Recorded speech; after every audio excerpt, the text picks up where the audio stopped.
caused by overflowing rivers and damaged bridges. The department's Fred Ngube says some bodies are being discovered are now of people who went missing more than a month ago. He says rescue efforts are difficult due to the unrelenting rain. The 18th person or deceased was a missing person for over a month until it was discovered last week. So that's the difficulty. But all what we're saying is that we're talking of 19 collectively who are full on the ground, who are working. It is difficult because the rains are persistent. You have other areas which are inaccessible following the rains, or bridges being damaged and so on. Others you can't even reach because you don't have electricity and so on. At the same time, all the camps in the Kruger National Park have been closed due to inclement weather. A precautionary evacuation order was issued at the park yesterday to remove visitors from flood-affected areas. Tourism Ministry spokesperson Algin Sempier. St. Parks has well-established emergency protocols, and through that, they were able to respond with all the necessary safety measures which were implemented efficiently and without any loss of life. Sempier says travellers are urged to adhere to safety measures. We recognize that the situation has been distressing for tourists whose travel plans have been disrupted, and we want to thank them for their cooperation, patience and understanding during the evacuation process. Action SA has today unveiled a new bill to tighten whistleblower protection and to provide for incentives to those who put their lives on the line to expose rot. The party's parliamentary leader, Athol Trollip, says Justice Minister Mamoloko Kubai has been too slow to act in amending the Protected Disclosures Act. Last month, security specialist Marius van der Merwe was killed just 2 weeks after delivering testimony at the Madlanga Commission of Inquiry into police corruption. Through its so-called Fallen Whistleblowers Bill, Action SA is proposing more robust safeguards to ensure anonymity and protection. Lindsay Dentlinger has more. With public procurement worth 800 billion rand annually, Action SA says it's at the heart of the country's corruption and that whistleblowers must be incentivized to blow the lid on graft. MP Malebo Kobe says consideration must be given to the amount of money that is lost to the state if whistleblowers don't come forward to expose corruption.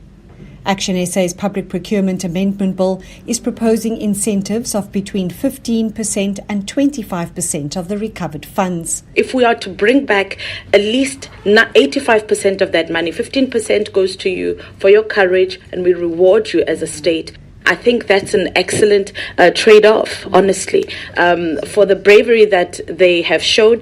Furthermore, the amendment bill makes provision for private prosecutions in cases where the National Prosecuting Authority fails or refuses to act. The party says this is but one of the first in a suite of anti-corruption bills it plans to introduce to Parliament this year. Lindsay Dentlinger, Eyewitness News, Parliament. And millions of Ugandans are voting today in a tense presidential election as President Yoweri Museveni seeks to extend his 4-decade grip on power. The 81-year-old says he faced difficulties voting due to technical problems in today's election. There have been widespread reports that biometric machines used to verify voters' identities were malfunctioning. Some people have blamed this on government's decision to shut down the internet during the election. 21.6 million registered voters are expected to cast their ballots. Gold's trading at $4,620.21 an ounce. The rand's at 16.35 to the dollar, at 21.95 to the pound, at 19.03 to the euro. Brent crude oil's at $63.58 a barrel. Leaving the Joburg CBD, traffic remains a bit sluggish in the Selby area, M2 westbound between the Crown Interchange and Main Reef Road. Look out for those faulty traffic lights in Douglasdale, Leslie and Douglas Drive. There's also traffic lights not working in Forest Town at Oxford and the M1. A look at your weather. It's a cloudy afternoon in Gauteng today with isolated showers and thunder showers expected. Temperatures are peaking at highs between 27 and 30 degrees. The top story in Eyewitness News this hour. The DA says it will release a statement soon in response to Dion George announcing that he has quit the party. EWN, in touch, in tune and independent. For the latest, visit ewn.co.za or download the EWN app. You're with Relebogile Mabotja. Live, streaming countrywide On the Prime Media Plus app. DSTV channel 856, 92.7 and 106 FM.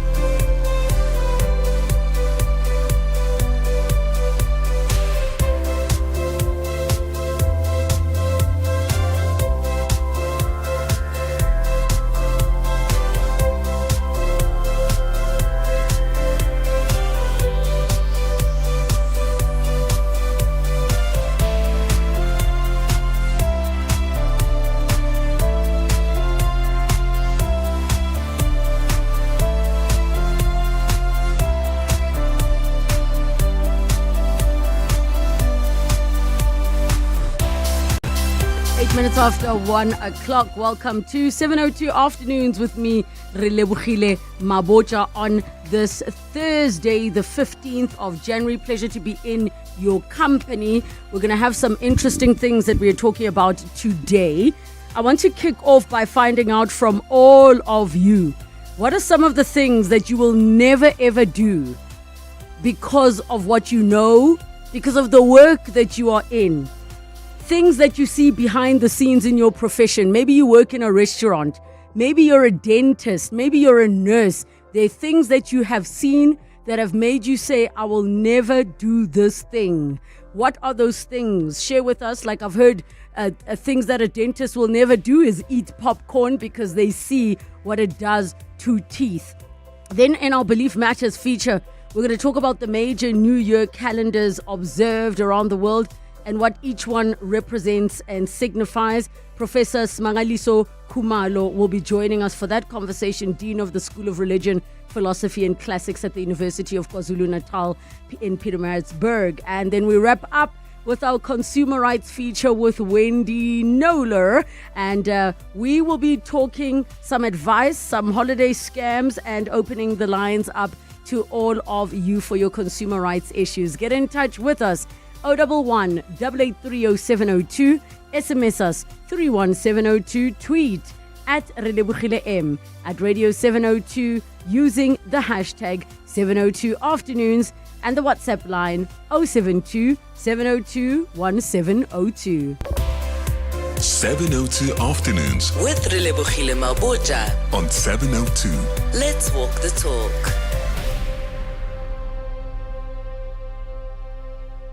I stumbled upon something so interesting that made me a little bit grossed out and also made me say, maybe I need to rethink certain things in my life.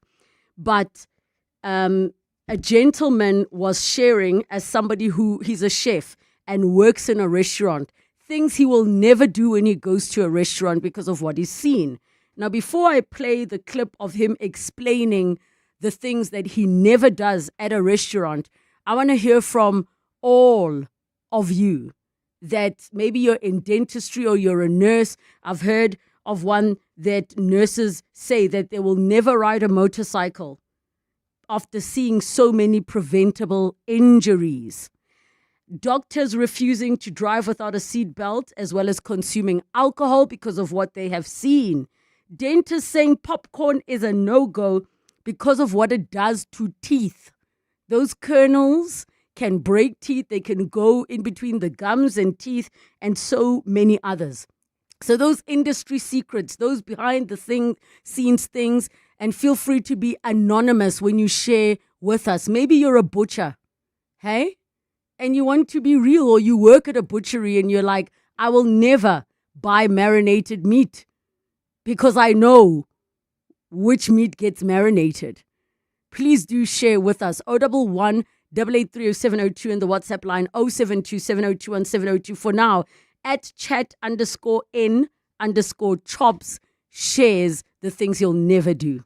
Here are 3 out of 15 things I will never order or get from a restaurant. Hey guys, I've been in culinary education and worked in professional commercial kitchens over 20 years. This is just my opinion and things I will never order. First is fish special. If a restaurant has fish as a special, that's a problem. That means that fish gotta go. It's been on the shelf too long. It's on its way out. There is some reason that the restaurant is putting fish on special. Even though it's not a law, fish should be swapped out every single day. Most highly reputable restaurants get fish daily or 5 to 6 times a week. The more delicate fish, flounder, sole, snapper, bronzino, that should be swapped out every 24 to 48 hours. And the more oily fish like salmon, tuna, 48 to 72 hours if stored properly. Number 2, I will never get ice in my drink. Ever. Ice machines are the dirtiest things in commercial kitchens if not taken care of properly, which most of them aren't. Depending on the state you live in, the Department of Health and Department of Agriculture says that you should break your ice machine down and clean it once every 1 to 2 months. Good kitchen practice is once a week. There is more bacteria in a dirty ice machine than there is in a dog's mouth. Why don't you look up what kind of bacteria is in a dog's mouth? And third is ketchup. I will never use a ketchup bottle. I'm sorry. If a restaurant has ketchup bottles on the table, most of the time, almost all the time, they bought those bottles a very long time ago. No one's going to keep buying cases of ketchup bottles. They're extremely expensive. So what they do is they get number 10 cans of ketchup. They'll take those bottles, bring them to the back, clean them, even though they're definitely not allowed to. The problem is most of these places marry the bottles. There'll be this much in one bottle, this much in one bottle, and they'll just pour it into one bottle. So unless I've consulted that kitchen, been in that kitchen, made that menu, or have worked in that kitchen, those are 3 out of the 15 no-nos for me. All right, so what are the no-nos in your profession that you get exposed to, or maybe what you've heard from friends that work in those spaces? It can be restaurants, it can be medical things. What are the absolute no-nos? Maybe also you work in the financial sector and you want to be anonymous. Maybe you work in the insurance space.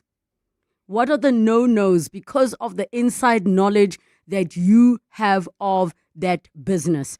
011 883 0702 and the WhatsApp line 072 702 1702. 702 Afternoons with Relebogile Mabotja. All right, I'm going to look on Facebook and to tell you some of the ones that are coming through. What are some of those things you would never do because of the knowledge you have from your professional experience? Example, dentists say they will not eat popcorn. Feel free to be anonymous. Dimitri says, Relebogile, I work in the meat industry, so chappies, chewing gum is a no-no. I have not chewed bubble gum in so many years. By the way, I missed the did you know inside the label. Love your show, by the way. I need Dimitri to explain to us. You say you work in the meat industry, so chappies, do they use like meat off cuts to make gum? Am I missing something? Bubble gum, chewing gum. What is chappies made out of? Yo, guys. Okay, from the clip we played, the part about ice, it's not the first time I hear people say never order ice because ice machines are dirty and they don't get cleaned that often. Uni says never trust online reviews. And Ntombi responds, I just booked a B&B based on the reviews on the website and the place was a mess. And I think the reason they say don't trust online reviews is because sometimes the businesses pay people to say nice things about those places. So, yeah, I think that's interesting advice. On the WhatsApp line, I will never eat frozen chicken. I was a chicken farmer and I stopped. I could not feed my people poison. Please tell us what happens with frozen chicken. Like, is there something that gets put into the brine? Help me understand what is poisonous about frozen chicken. I worked at a restaurant. They would take all the half and quarter bottles of condiments, mix it up and refill the bottles. Ugh, is what they say. They did mention the specific restaurant, but I'm not going to mention the restaurant. But in general, I feel like if bottles of condiments do sit there, it's not likely that they wait for it to be empty and finish. Can you imagine they just keep topping up and topping up and topping up and topping up on top of old tomato sauce and Thousand Island and barbecue sauce? Relebogile, I'm a lawyer. I will never get married in community of property. And thank you for that one. I feel like many people are coming on board of this concept of in community of property just not working, even if you guys stay together. It's not just about divorce. It has other implications. If one person dies, for example, can be complicated. I will never drink from a cup in a hotel room without sanitizing it first. Years ago, I worked in a hotel while living abroad. A very disgruntled cleaning staff member had to show me the ropes about how to clean rooms because we all had to jump in to help when several cleaning staff suddenly quit. She took former guests' dirty used towels, used them to clean and dry the cups in the room. Oh.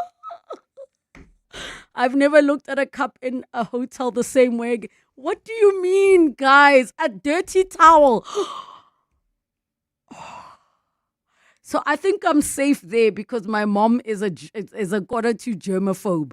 Every single time we've gone anywhere, even if it's a self-catering unit, everything must be washed and rinsed with boiling water before we use it, because we don't all have... I'm so grossed out. Oh, we don't all have... sorry, that just gave me the chrills. We don't all have the same, cleanliness, energy, and approach. Relebogile, as an occupational therapist, I would never buy a walker for my child. That is from Palesa. Palesa, I have heard something along those lines that walkers actually become problematic for children. So if you aren't a parent or a caregiver and you're not sure what a walker is that little thing. It's like a round ring with wheels at the bottom. And then the child sits inside so that they can get around themselves. And usually it has things to play with on the side. I've also heard and have been discouraged from using a walker, but I still see that they're used quite often.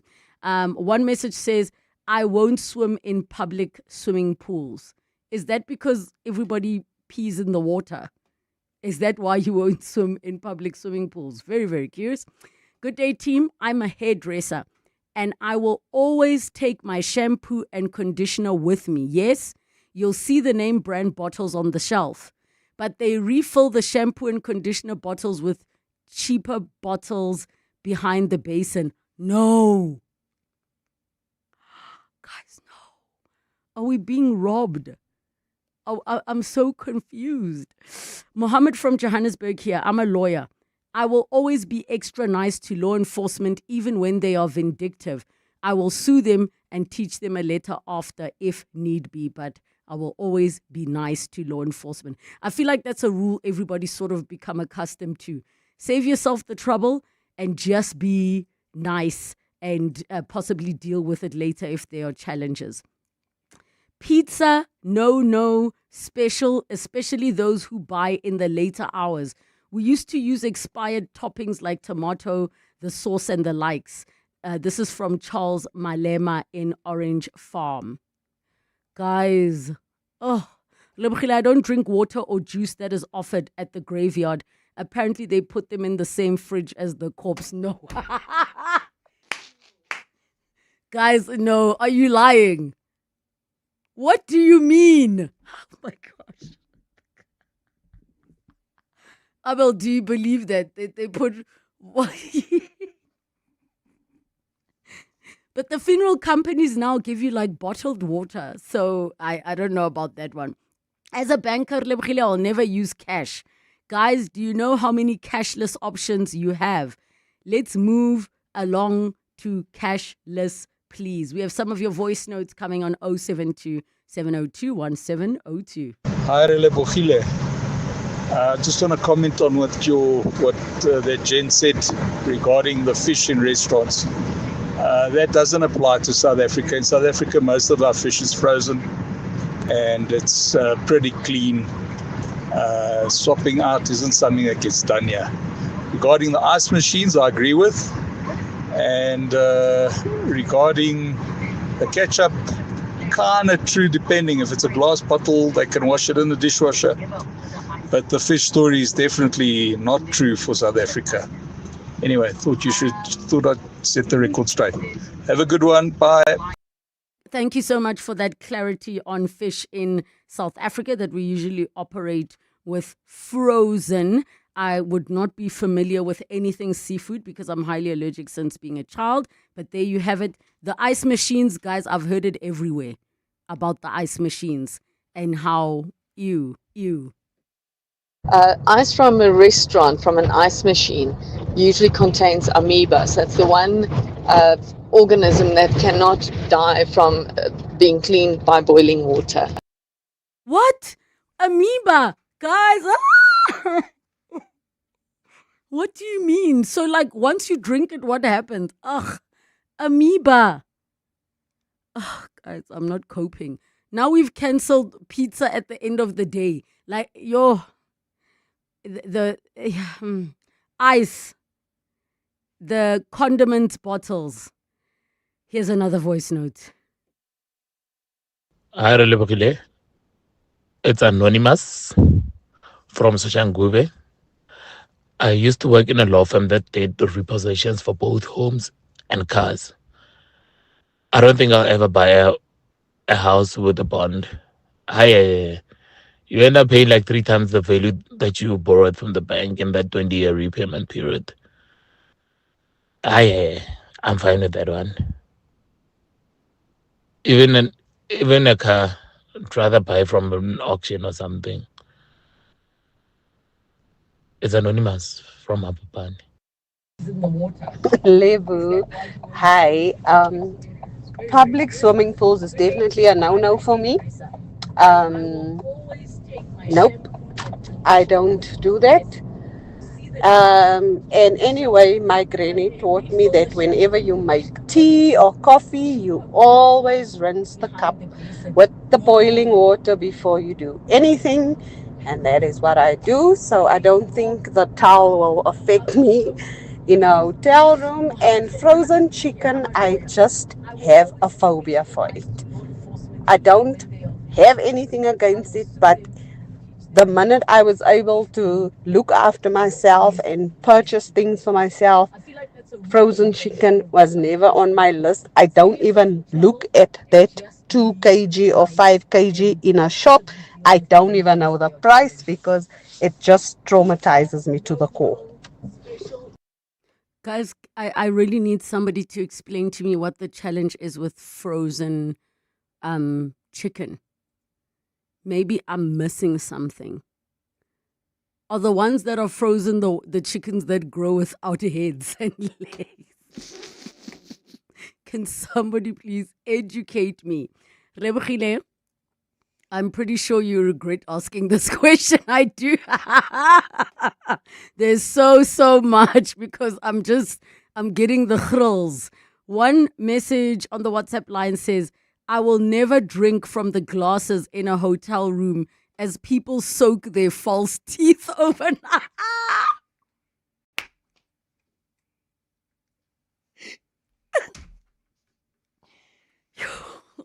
Abel, are we going to use the glasses from hotel room? I didn't even think about the false teeth because it won't just be false teeth. It's going to be like retainers.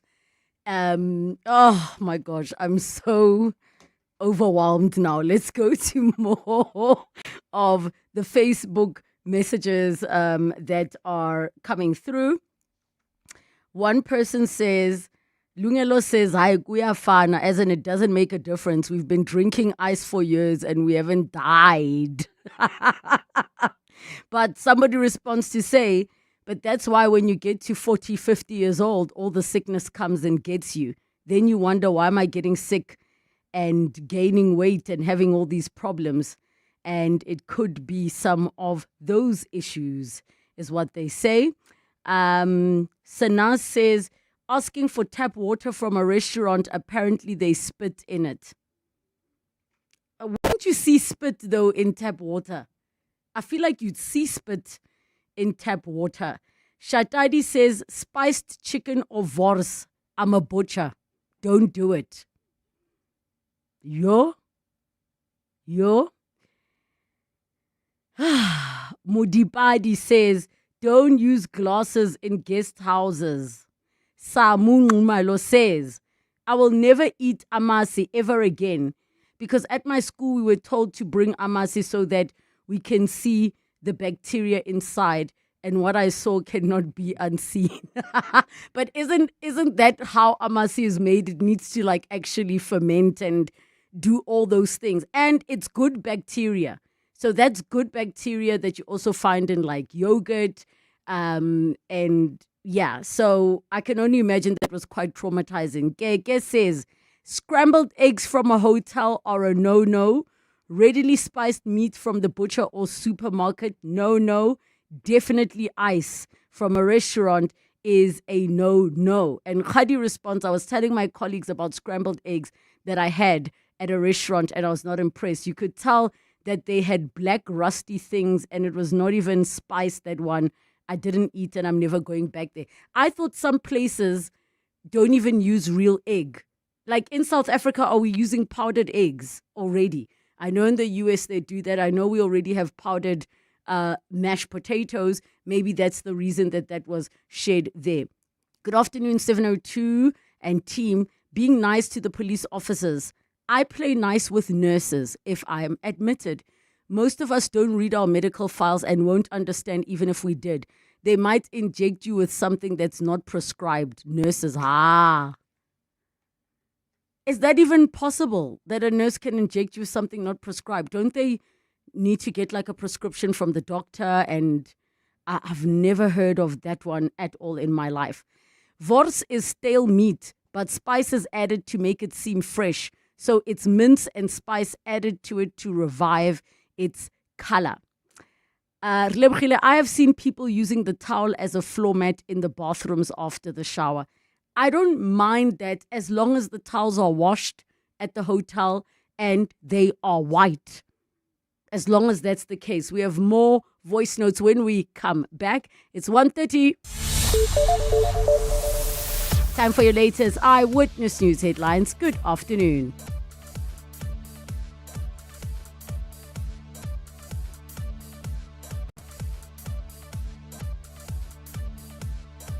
And we are checking up on Maki Mulapo, who will be giving us our news at this 1:30 as she makes her way into studio. 011 883 0702, the WhatsApp line 072 7021 702. We will be continuing with our conversation around the things that we make sure we will never do because we've seen what happens behind the scenes. Good afternoon.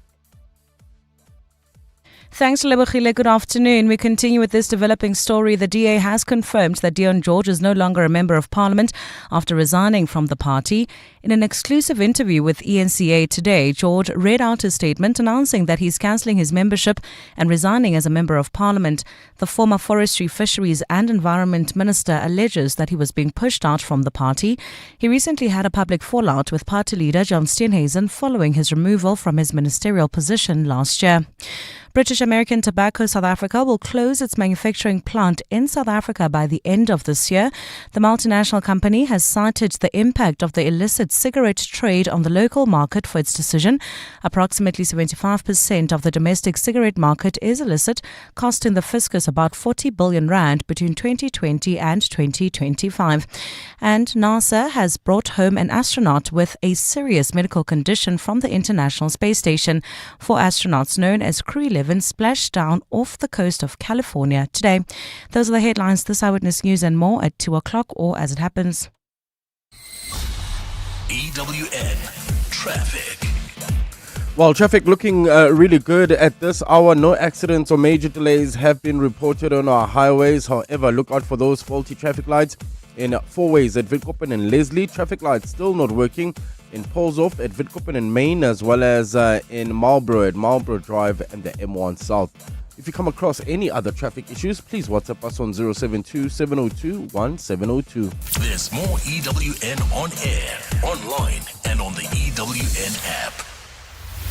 Clement Maniatella. Weekday mornings, 9 to 12. 9 to 12. The differences you see today, because I mean, you came into the industry when the country was trying to still find its direction, so to speak. I mean, when you look at Gemeli, it shaped a generation of young South Africans. What do you think a show like that meant and gave young people what was missing at the time? The sense of hope that the talents they have will have a platform, that this will work, this will pay me. I'm not crazy in Limpopo wanting to be an actor. I'm not crazy to wanting to be a television presenter. Nimrod Nkosi.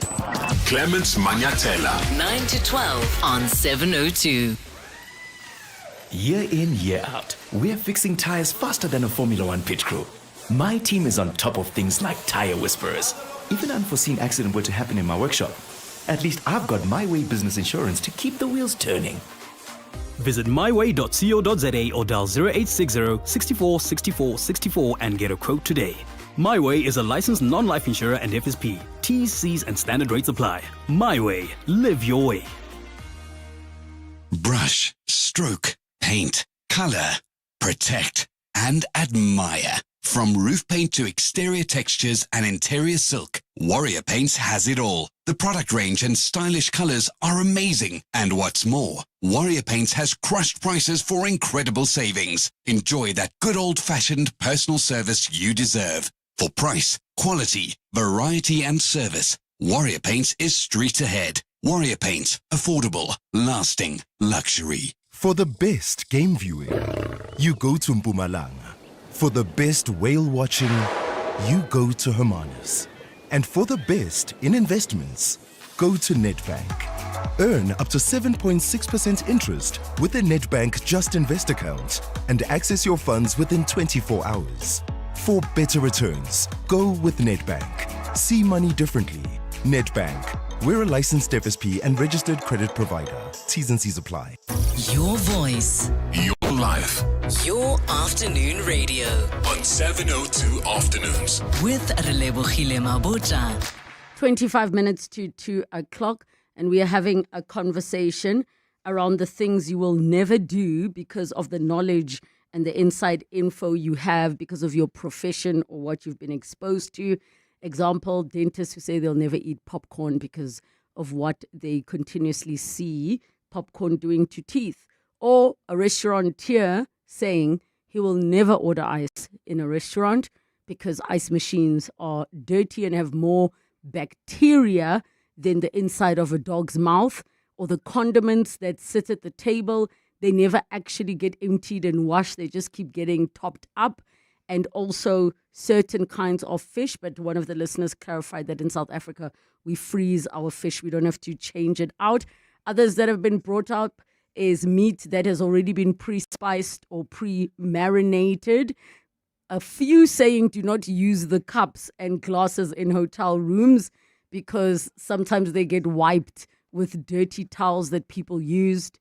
Or people store their dentures and their false teeth and retainers in those cups. But as a previous caller said, they've always been told that before use especially if you're making tea or coffee, you rinse it with boiling water. 011 883 0702 and the WhatsApp line 072 702 1702. On the WhatsApp line, I don't trust catering companies. A friend of mine has one. She catered for a TV presenter's birthday party. I was there to assist. We were running late. She put food in those big silver catering dishes without washing them. They had spider webs. She said we have no time to clean them. No one will die. Guys, no. High level, we bought fish to pickle. The quality was so bad. It was frozen in a bag, head and tail chopped off, not gutted. Never again. Afternoon, team. Wors is not a problem, but if you're going to buy the cheapest one, then you will have a problem as they use rotten meat to make cheap wors. I was not aware of that one. Considering that we as people don't practice the same high standards of hygiene, I always wonder how clean are the hands of chefs or assistants after visiting the loo. This is from Temba. I think many kitchens are quite strict in terms of washing hands and certain types of foods. They even wear gloves, but also wearing gloves still requires you to have some kind of protocol to keep things clean. But yeah, that is the risk we take when we eat outside of our homes. Even eating in somebody else's house, that's the risk that you take each and every time. If you thought ice machines are filthy, cooler boxes with ice that everybody dips their filthy hands in to pick is also a big no-no. Oh, guys, you know it's even worse. Can you cooler box the ice, ne? You took your bottle of Savannah or whatever else. All the bottles are sitting in there. You don't clean the bottles. They come straight from the shop with dirt, ne? Some of them dust, grimy hands. They go into the cooler box with that ice. Then when you want ice, guys, I need to rethink my life and some of the things that I have been doing that I probably should not be doing. Please keep me anonymous, Relebogile. Looking at the number of medical negligence cases, it is true that at times you will be injected with something that is not prescribed. Haibo. Relebogile, frozen chicken is a no-no, as well as water provided by the funeral parlor. I just think the bodies were washed in that water. After I heard if you die on a cruise ship, they store the corpse in the fridge where the food is kept. My cousin stopped eating meat after that experience. Boat cruises can miss me. We've got more of your voice notes on 072 702 1702. Relebogile, on your topic for today, in my industry, which is the NGO space, I would advise business people to stay out of the NGO space. It's always a money-making scheme before impact. Thank you. Hi, Relebogile. Something from the beauty industry that grossed me out when I found out about it, but thankfully this has changed. That used to happen like 20 years ago, or over 20 years ago, is that hot wax that is used for hair removal used to be reused. So they take the patch, collect it in a container, remelt it, and then strain it so that it could be used for the next client. But please, to be clear, this no longer happens in the industry.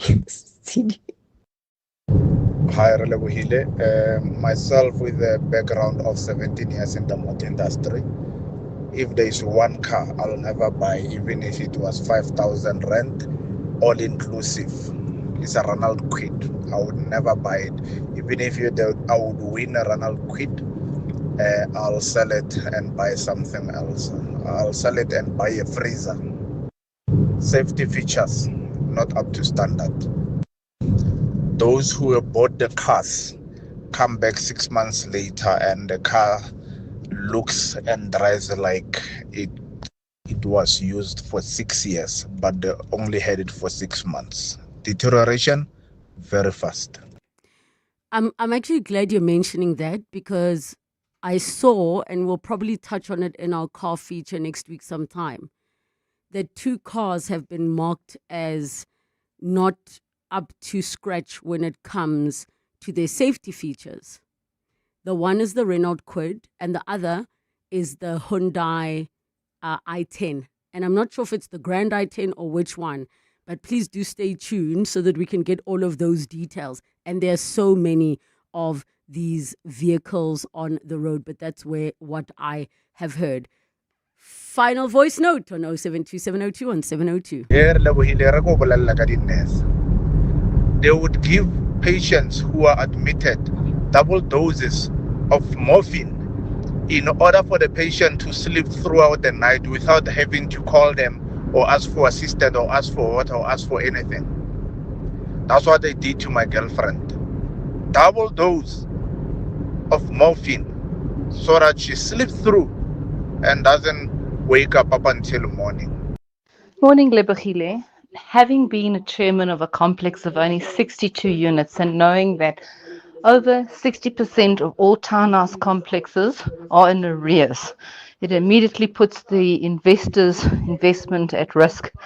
And because of the fact that they don't force people who are trustees to go and do a course, you don't have to be a lawyer, you don't have to be a property practitioner. People don't know what they're doing. They think they're doing a great job. In the meantime, they're just wasting the complex's money. So buying in sectional title again, never in a million trillion years. Didn't somebody comment on that on Monday when we were talking about what looks like a scam, but we've normalized it so it doesn't feel like a scam? Somebody said buying in sectional title. So it's not the first time that we have heard that. And finally, I can't tell you how many restaurants I've been to where the wait staff don't wash their hands after using the toilet. That gives me the thrills. This is from Robert in Houghton. Thank you so much for all your messages, your calls, and your voice notes. Bongani Bingwa, 702 Breakfast. Weekday mornings, 6 to 9. Are you telling me not a single person was fired or criminally charged? Not all the cases in this financial year have been concluded in terms of investigation. If those matters that have been referred, then those people are found to be on the wrongs. Criminal charges will be usually served to them. How many have lost their jobs? No, in this financial year, no one is dismissed. You can't dismiss any individual who is flagged in this process, having not exhausted the whole process. Minister Mzamo Buthelezi. Bongani Bingwa, 6 to 9. On 702. Matric class of 2025, ready to spread your wings. South African Airways makes your uni journey easier with all-inclusive one-way fares from Johannesburg to Durban from 690 Rand, from Johannesburg to Gqeberha from 655 Rand, and from Johannesburg to Cape Town from 1,144 Rand. Plus, pack more of what you need with 2 checked bags instead of 1. On sale until the 12th of February. Travel by 12th of February 2026. Book now at flysaa.com. T's and C's apply. Kick off to glory with Hollywood Bids and Aziz Shege. Be in the game. Go full speed ahead with the epic competition. You stand to win a share of 4 million Rand in cash and prizes, including an all-new Toyota Corolla Cross. Bet 10 Rand or more on any soccer fixture or fixtures online or at your nearest branch. Live life in the fast lane. Bet now for your chance to score. T's and C's apply. Hollywood Sportsbook is a licensed betting operator. No persons under the age of 18 years are permitted to gamble. Winners know when to stop. South African Responsible Gambling Foundation toll-free counselling line 0800 006 008 or WhatsApp help to 076 675 0710. Supercharge your business productivity with Moloi Innovative Solutions. We bring the most highly customized and cost-effective IT infrastructure to your fingertips. Whether it's desktop and server support, cloud services or hardware, software and printer procurement, our dynamic team makes sure that you have the tech that resonates with you. Moloi Innovative Solutions. Experience at its best. Get to moloiis.co.za for more. 702 was in conversation with Nedbank CIB to discuss unlocking South Africa's potential through infrastructure and industrial renewal. Here's what you missed. For us at Nedbank, we see it as a driver for economic outcomes. So it's not just a theory. In 2025 at Nedbank, we've seen how capital allocation decisions are being shaped by infrastructure performance, and we're encouraged by the legislative reforms which support the crowding in of private sector investment in infrastructure. Following what we've seen in energy and Eskom, we're really excited about the announcements that government has made around transport and Transnet, and we actually really believe that we as South Africa and potentially the continent are on the cusp of the largest rail reform program in the century, which is really aimed at revitalizing the transport and logistics sector. 702 in conversation with Nedbank CIB. Listen to the full podcast and more on primemediaplus.com. 702. Belief matters. Exploring culture, traditions, religion, and the beliefs that shape our world. 14 minutes to 2 o'clock in our Belief Matters feature for today. We are chatting about the major New Year calendars that are observed around the world and what each one represents and signifies. If you didn't know, it isn't 2026 everywhere in the world. 011-883-0702 and the WhatsApp line 0727021702. And of course, if you would like for us to tackle any conversation regarding beliefs, cultures, religions, feel free to send an email to 702afternoons@702.co.za. We're joined by Professor Smangaliso Khumalo, Dean of the School of Religion, Philosophy and Classics at the University of KwaZulu-Natal in Pietermaritzburg. Professor, welcome to the show. Thank you for joining us and Happy New Year. Thank you, Relebogile. Happy New Year to you and to your listeners. So please do share with us, Professor, about these New Year calendars observed around the world. I don't even know where to start, Relebogile, because there's so many of them. But I'm just going to touch on a few that we can look at. we usually take it for granted that the rest of the world is starting with, as we are starting in January, from January 1 and ends with December 31st. Actually, that's not how it is, and it has never been like that from time immemorial. And nations have always had different calendars, and they start the years from different months, guided by maybe or determined by whether they are using the lunar or the solar system and other ways of and cycles that they might have, harvest, equinoxes, and many more others. But they're quite different. They're never the same. I may just start with us that in our part of the world, we use the Gregorian calendar, which came from the tradition and the work of Pope Gregory. When in around 1582, and that's what we are using. And in other parts of the world, maybe one would think of the Chinese, who are also using a different one, their own different one, which starts on spring, and it's, of course it starts from the January 21st and moves on. You also have the Jewish religion themselves. They also have their own, which start in September. And as we know more here in South Africa, most of the Hindu communities, they have Diwali, which is the beginning of New Year for them. Even us as the Africans, even before colonization and all that, and the Western way of life being introduced to us, people had their own calendars that they used to mark the beginning of the year, the middle of the year, the seasons that they had, and the end of the year.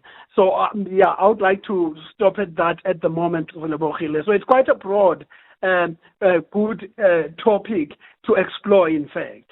So maybe we can use this opportunity to chat about why the concept of a new year is so important to be recognized to begin with.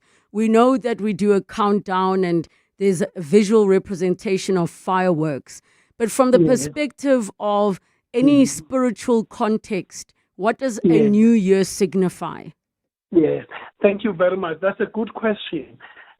Generally, even before this Western understanding and concept of the new year, the mid-year, and all that, people have always longed to have a comprehensive understanding of their time, space, and context, and longed to have control of that, so that they are not necessarily the objects of time and context, but they are subjects. They shape and plan their lives within the context that they live in.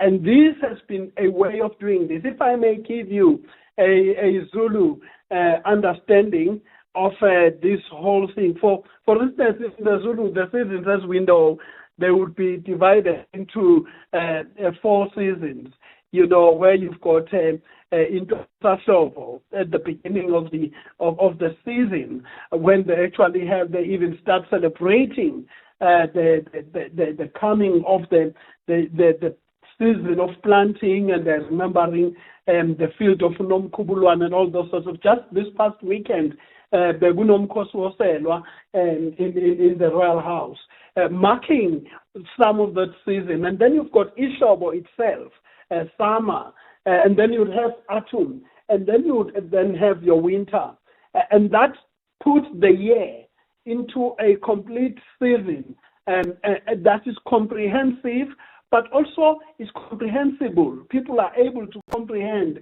and hold and plan around it.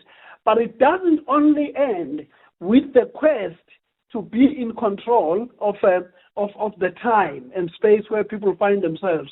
they attach religious meaning for these different times.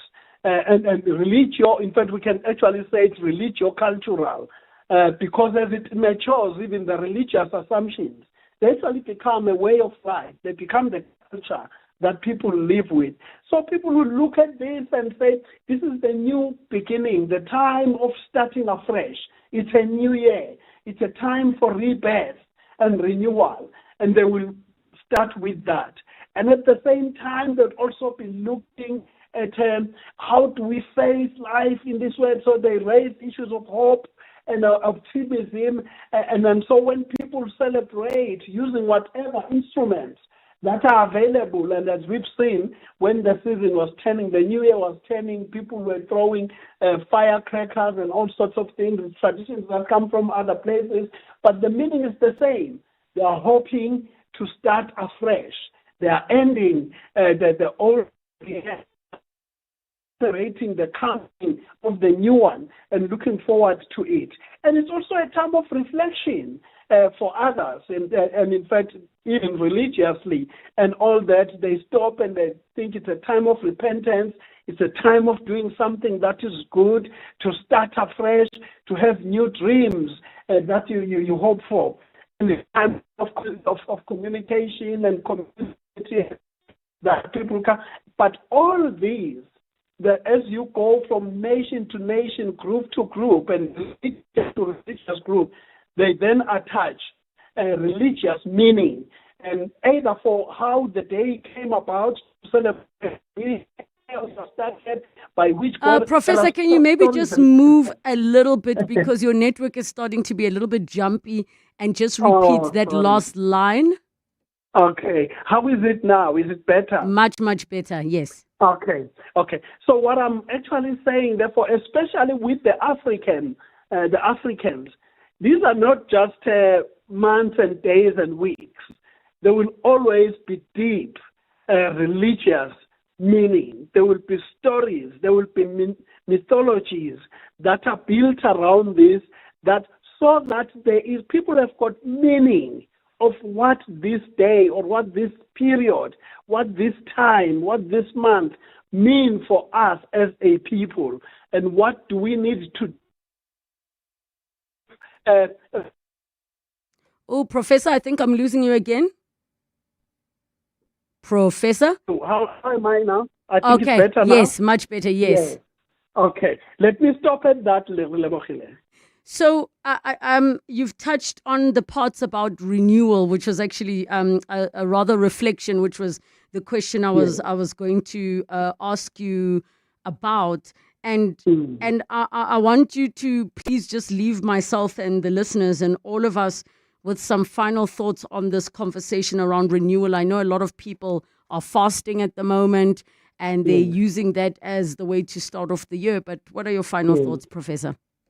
My final thought is that it is a human phenomenon that at some point people have to stop, to think, to reflect, to look at things that they want to celebrate from where they are coming from in the past year. There are things to regret. There are things to try and learn from. There are things to celebrate, but then also begin to use that as a stepping stone to start the new year that is coming, to plan, to strategize, to have goals to work towards, be reinvigorated and excited about life again, and mobilize whatever energy, assets and resources that one has to start afresh. I absolutely love how you have shared that, Professor. Yes, it is an opportunity to start afresh, and don't spend too much time looking backwards, folks. We look forward and onwards and upwards.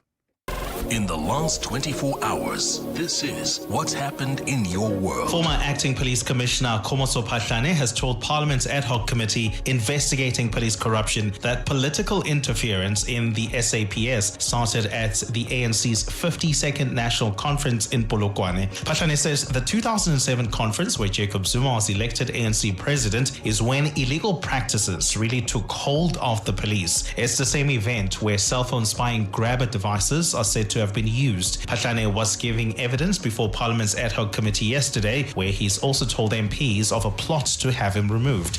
EWN, in touch, in tune, and independent. The pain of losing a loved one is never easy. It will leave you feeling overwhelmed. At Clientele, we understand that burying loved ones with dignity truly matters. Our funeral plans pay out cash within just 24 hours, and you receive 200 Rand airtime when you claim to make those important calls. Plus, we cover up to 13 people on one plan. SMS funeral to 31586. That's 31586. Clientele Life is an authorized FSP and licensed life insurer. T's and C's online. Standard rates apply. The Dis-Chem Better Rewards program is here, and every time you shop and save, you're also giving back. Each time you swipe, not only are you rewarded, but a percentage of your purchase is donated to the Dis-Chem Foundation to support communities in need. So why wait? Sign up to become a Better Rewards member today and support with every swipe. Dis-Chem Foundation, caring for the community. So, does your loan pay you back? With the Nedbank personal loan, you can cover education costs and get 200 Rand cash back every month when you open a My Goals Plus or Premium account with your loan. That's extra cash to help with life's monthly extras. Now that's a loan that pays you back. Visit nedbank.co.za or search Nedbank personal loans today. See money differently. Nedbank. We're a licensed FSP and registered credit provider. T's and C's apply.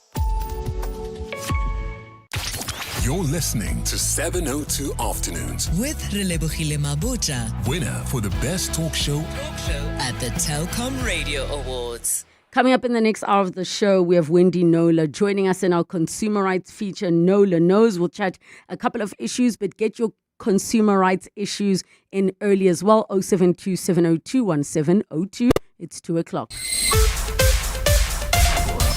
This is EWN.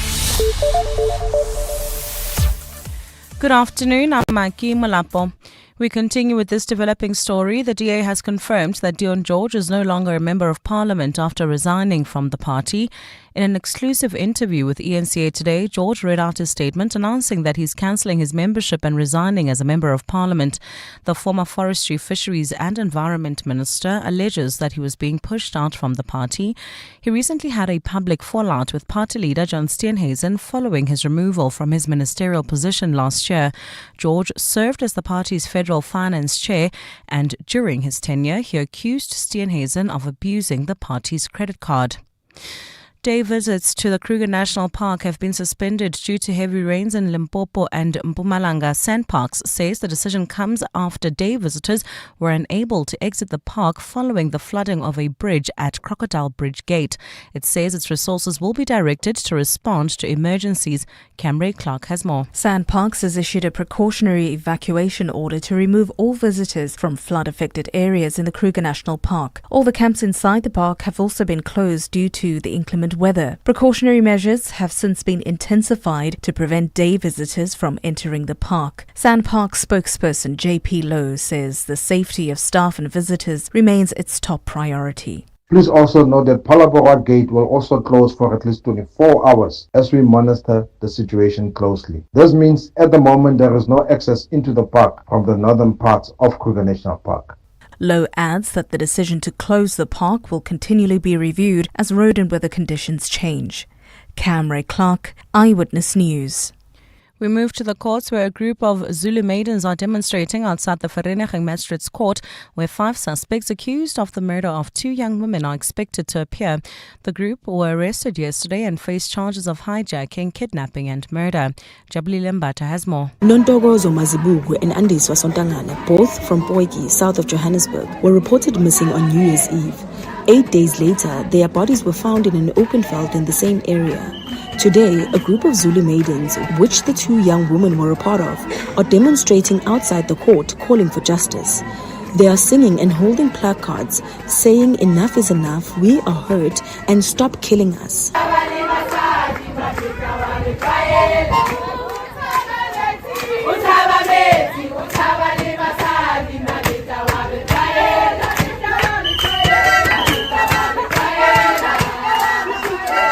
Yesterday, police arrested 4 suspects linked to the murders in Everton, and the 5th was arrested in Germiston. They're expected to make their first appearance in court today. The court is also yet to make a ruling on whether the media will be allowed to broadcast proceedings. Jabuli Lambata, Eyewitness News, Vereeniging. Head of Crime Intelligence Dumsana Khumalo says his training in the police was mainly to coordinate operations almost like a choir conductor. Khumalo was responding to questions from the evidence leader about not having any detective experience during his rise in the police. Khumalo is giving evidence before Parliament's ad hoc committee investigating police corruption today. He's expected to face questions over the next 2 days about his role in crime intelligence and the disbanding of the political killings task team, which he headed. Because when you are coordinating operations, you are like a choir conductor who must be able to sing and direct all parts of the choir.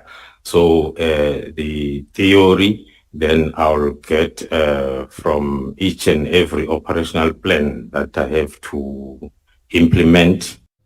The British American Tobacco South Africa will close its manufacturing plant in South Africa by the end of this year. The multinational company has cited the impact of the illicit cigarette trade on the local market for its decision. Approximately 75% of the domestic cigarette market is illicit, costing the fiscus about 40 billion rand between 2020 and 2025. BAT says about 230 employees at its Heidelberg manufacturing plant will be affected. The company's spokesperson, Johnny Moloto, says BAT is not leaving South Africa, adding that the tobacco giant has reached its limit with 3/4 of the market dominated by illicit trade. We've raised concerns about illicit trade for years, providing data and proposing solutions. While some in government have genuinely tried to help, the overall response hasn't been enough to protect the legitimate businesses and the jobs they create. With illicit industry currently at the size and scale it is, only a coordinated whole-of-government response can make a difference and a real impact to tackling the scourge of illicit. And NASA has brought home an astronaut with a serious medical condition from the International Space Station. 4 astronauts, known as Crew 11, splashed down off the coast of California today. Today marks the first time in NASA's 25-year history that a mission was cut due to a medical incident in space. They'd been in space since August. Gold's trading at $4,620.55 an ounce. The rand's at 16.35 to the dollar, at 21.94 to the pound, at 19.02 to the euro. Brent crude oil's at $64.17 a barrel. In Irene, expect some delays on Almapius Drive approaching Main Road. There's also faulty traffic lights Midrand, Olifantsfontein Road and the N1, as well as in Randburg at Witkoppen and Riverbend. A look at your weather. It's a cloudy afternoon in Gauteng today with isolated showers and thunder showers expected. Temperatures are peaking at highs between 27 and 30 degrees. The top story in Eyewitness News this hour. The DA has confirmed that Deon George is no longer a member of Parliament after resigning from the party. EWN, in touch, in tune and independent. For the latest, visit ewn.co.za or download the EWN app. You're with Relebogile Mabotja. Live, streaming countrywide On the Prime Media Plus app. DSTV channel 856, 92.7 and 106 FM.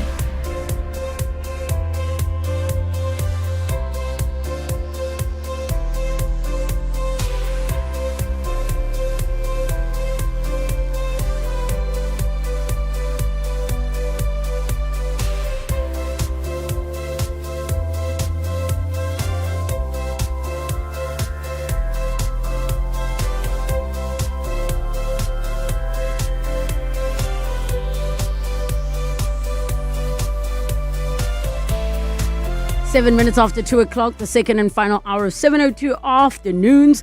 And as we do on a Thursday, we're going to be jumping into our consumer rights feature with Wendy Nola. So get in touch with us, 011-883-0702. SMS us 31702.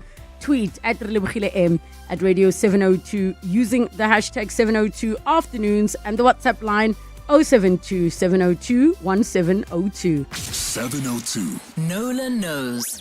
Time for our consumer rights feature, Nola Knows with Wendy Nola. Happy Thursday, Wendy. Hi, Wendy. Are we on mute? Wendy, can you hear me? I think Wendy can't hear me. Oh, there we go. Now I can hear you.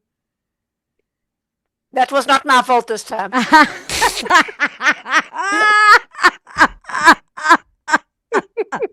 You're like, I've been guilty before, but Just today. saying.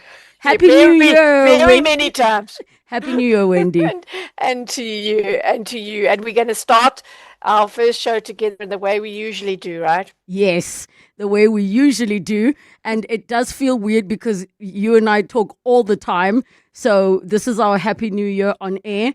And I can only hope that our consumer rights feature continues to grow. But at the same time, it almost feels like I'm wishing for bad things to happen to people for us to have more content to talk about. But it will never end. So let's kick off with our very first story, Wendy.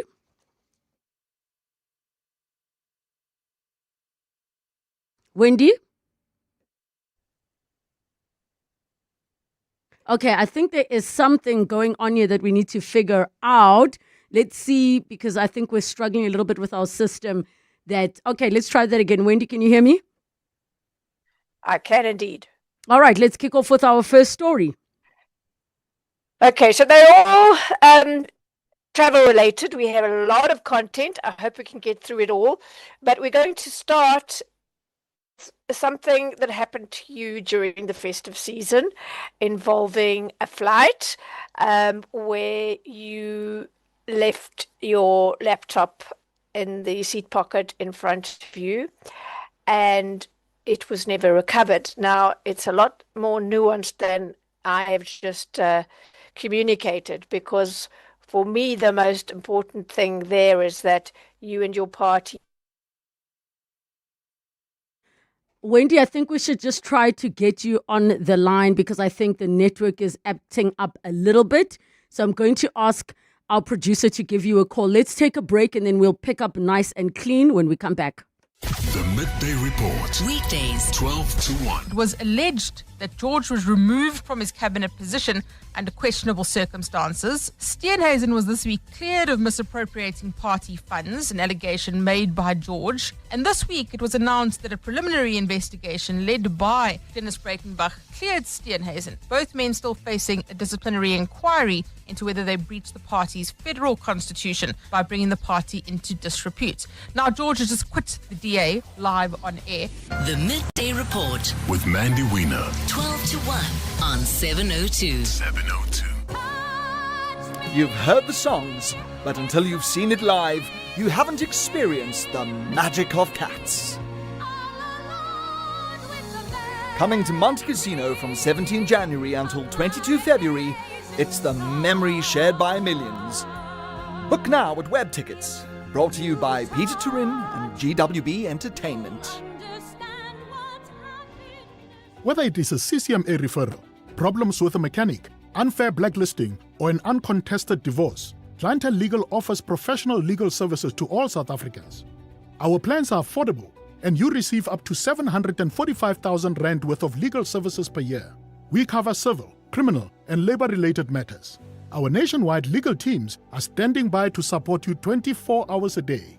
Plus, all plans include a 5,000 Rand bail benefit. Join today. SMS Legal to 48721. That's legal to 48721. Clientele General is an authorized FSP and licensed non-life insurer. T's&C's online. Standard rates apply.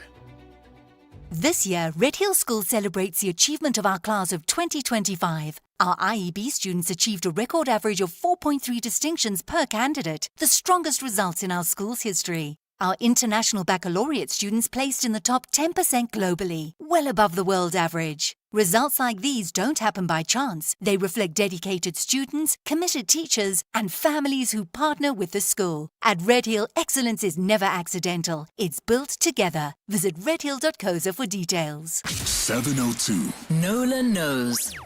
12 minutes after 2 o'clock, we continue with our consumer rights feature, Nola Knows with Wendy Nola. 011-883-0702 in the WhatsApp line 0727021702. All right, Wendy, do you want to give the nuances or would you like me to give a summary of the case that you've officially taken on? Okay, I think it's your story, this one. So I think you run with it, and then I'll come in with where I took up the story and what the response was. All right, so the disclaimer I'm going to share with everybody, please know we don't take advantage of Wendy Nola. I was completely stuck and had to reach out to her. I was traveling to Cape Town, came back. My son was sleeping on the flight. My mother was sitting with me in the 3 rows. And we decided, because he was fast asleep, and I think we landed at like 8 p.m. around there, that we'd wait for everybody to leave the plane before waking my son up. Now, prior to getting on the plane, sometimes there isn't enough space on the flight. So they asked to stow away my hand luggage, which had my laptop in, loose. So I said to them, you guys want to take my bag? My laptop is in there. They said, take your laptop out and then go. Now, I don't usually carry a laptop loose, so I put it in the pocket in front of me. Anyways, there we are. We're disembarking from the plane. We're the last to leave. Like, we could see the staff were already getting their bags. We gather our stuff and we walk out. As we walk, we go to the place for the luggage. We get our luggage. Immediately, I'm like, my laptop. So I quickly go to baggage services and I say, guys, my laptop's on the plane. I just got off. And the lady's like, don't worry, I'm going to call somebody to get your laptop for you. And as she's calling people, they're all like, we can't see a laptop at this seat. Fortunately, my laptop is a MacBook and it's connected to my iCloud. So I could see, I'm like, but it still sort of looks like where the plane was. Now they're making lots of phone calls. Fast forward to the guy saying, okay, the plane's been removed. There's no stairs. So we'll need to get like a technical person to enter the plane to look for your laptop. Cool. We leave, we go home. And then the guy graciously gave me his number to update me. And then I see my laptop is moving. And I send him a picture to say, this is where my laptop is now. And the staff member says, that looks like staff parking. You need to open a case. So I immediately then go to the police station. And they said to me, in our area, rather go to the airport police station so that it happens quicker. We were there until like 5 a.m. With the police officers taking us to the security room to look at cameras. So at some point, eventually, they had seen that somebody, a staff member, had taken my laptop from the flight. So I started contacting SAA, escalating and saying, guys, my laptop's gone. And they just said, please make sure that you keep following the location. And then all of a sudden I log onto my iCloud. The people that are very good hackers that had taken it completely disconnected it. So it's as if now the laptop never existed on my iCloud. Fast forward when I escalate to say, guys, what is your, how are you going to replace my laptop, number one? And please also tell me, because I've opened a case, what are the repercussions? Because this was stolen by a staff member and the camera footage confirms we were the last to leave the plane. And that's when I had to call Wendy Nola to say, I don't know what to do here. I'm escalating and I'm not winning. Okay. So for me, I have to start by saying most airlines, all airlines will say they don't take responsibility for any items left on the plane, and that they do a lot of announcements warning people to please make sure that they've got all their personal belongings, and we've all heard those. So that puts you on the back foot. That's a case of, claim on your own insurance policy. But it was interesting for me here was that it's a moot point that you were the last off the plane. So that rules out a fellow passenger helping themselves to your laptop as they left the plane. And so it has to be someone, either a staff member or a member of the cleaning crew, which is an outsourced company or something. And so I then turned my questioning to SAA to say, you were the last of the plane, you reported it almost immediately afterwards. You were able to track it until it was disconnected. I said, so, it's appropriate to ask what measures does the airline have in place to deter staff members from stealing passengers' lost property? We'll always call it lost, but it clearly was stolen. It didn't evaporate. It was in the seat pocket. It was reported and then it wasn't. So somebody took it, right? There are procedures for stuff found on the plane, even though it's the airline's responsibility. It can't be that it's sorry for you, we're just going to help ourselves if you leave something on a plane. There has to be a procedure for it to be handed in so that the person can claim it. So I wanted to know what those procedures were to deter staff members for just saying, oh, by lucky day, I'll have that. Thank you very much. And I asked for a rundown of those. So spokesperson Vimla Maestri sent me the following response earlier today. They've begin by saying they regret the distress caused to Relebogile following the disappearance of a laptop. Disappearance of words are very carefully chosen here. After she disembarked from flight, whatever, we acknowledge it was inadvertently left on board and that the matter was reported immediately upon disembarkation. It was logged. Okay, let's get to the nitty-gritty. As part of our standard procedures, the aircraft researched access records were reviewed and an authorized official viewed relevant CCTV footage. Written reports were submitted by personnel involved in both the aircraft search and the footage review, and these were escalated to SAA's security investigating officers for further investigation. The matter remains under active investigation, so they're saying that still now the investigation hasn't been concluded. SAA regards incidents of theft and or misconduct by staff or service providers as a serious breach of passengers' trust. Such allegations are investigated thoroughly in line with the airline security, disciplinary and legal processes. Any allegations involving staff or service providers are treated seriously and investigated in line with the aircraft security, disciplinary and legal processes. And we cooperate fully with stakeholders and law enforcement. And then they go on to say, as I've said, we all know this, their conditions of carriage say that the airline cannot accept liability for personal items left behind by customers on aircraft. However, says SAA, this doesn't diminish our commitment to conducting a thorough investigation into the circumstances surrounding any such incident. As noted by SAA Airport Operations, passengers are reminded through onboard announcements to check seat pockets, etc., etc. We can't comment further on this case because the investigation is not concluded, and once it is, we'll provide feedback. I did say a week ago that we were going to discuss this incident today. So what are the systems in place? All crew is rigorous background checks and security vettings and refresher training on what ethical conduct is, which would obviously include don't help yourself to something that the customer has left behind by mistake. Crew access to aircraft is strictly regulated through AXA permit systems and monitored via CCTV and movement logs. Any irregularities in crew movements are investigated in collaboration with airport security partners. Cabin crew are trained to conduct thorough cabin checks before, during, and after flights. Lost or found items are logged immediately and handed over to SAA's Lost Property Office under controlled procedures. And I'm told that Lost Property area, is full of left stuff, including electronic devices such as laptops, tablets, cell phones, etc. And I hope to have a tour of that area sometime soon. Incidents of alleged theft trigger formal investigations, including collaboration with external security providers and, where necessary, polygraph testing. Crew members found guilty of misconduct face disciplinary action, including dismissal and possible criminal charges. Investigations into a specific incident, such as the disappearance of Relebogile's laptop, are ongoing. Updates will be shared. And then I was sent a second email saying, in this incident, crew did not leave the building. This is quite relevant.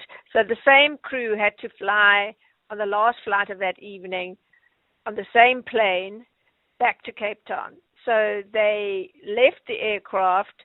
They went and waited while it was being cleaned in what they call airside, so not into the terminal, but in a little area to the side of the apron, I suppose.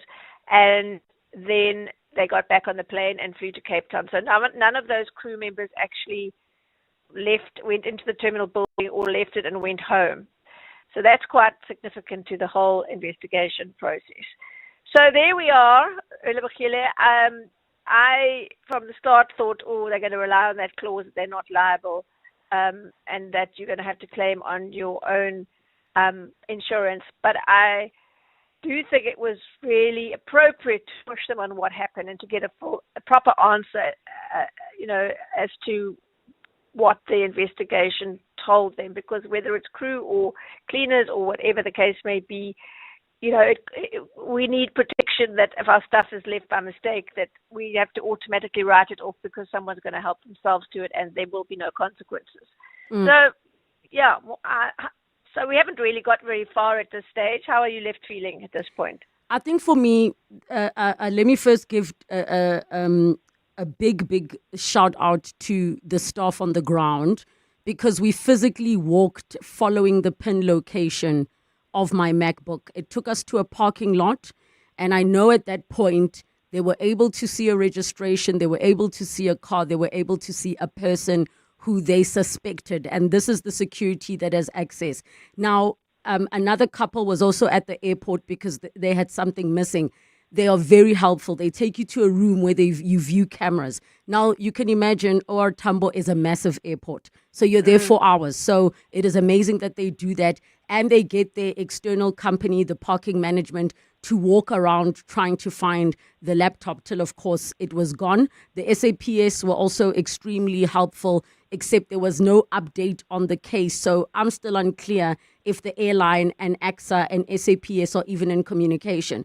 Now, the biggest question mark for me, which maybe I think SAA possibly failed in addressing, is this is no longer a lost property item. In my view, it's a stolen item. So they do not yet have a policy that they have communicated clearly to say, if one of our staff steals something from you, this is what the policy is. Because in my view, if I leave something on the plane and then you say you're not going to take liability, but your staff steals it from me, I expect you to replace my laptop, because me claiming on my insurance has its own implications on my premium. So, the last communication they had with me is the investigation is ongoing. I have many unanswered questions like who's been interviewed, what's going to happen when the person is caught. But this is now officially a criminal case. And I'm very disappointed because I was so excited to fly SAA and it being cheaper than fly Safair. And everybody's been saying, wow, SAA is cheaper. We're so glad to have our national airline back. They give you food. You don't have to buy snacks. So I am extremely, extremely disappointed. Okay, well, it's definitely a to be continued. And such an interesting case because of that.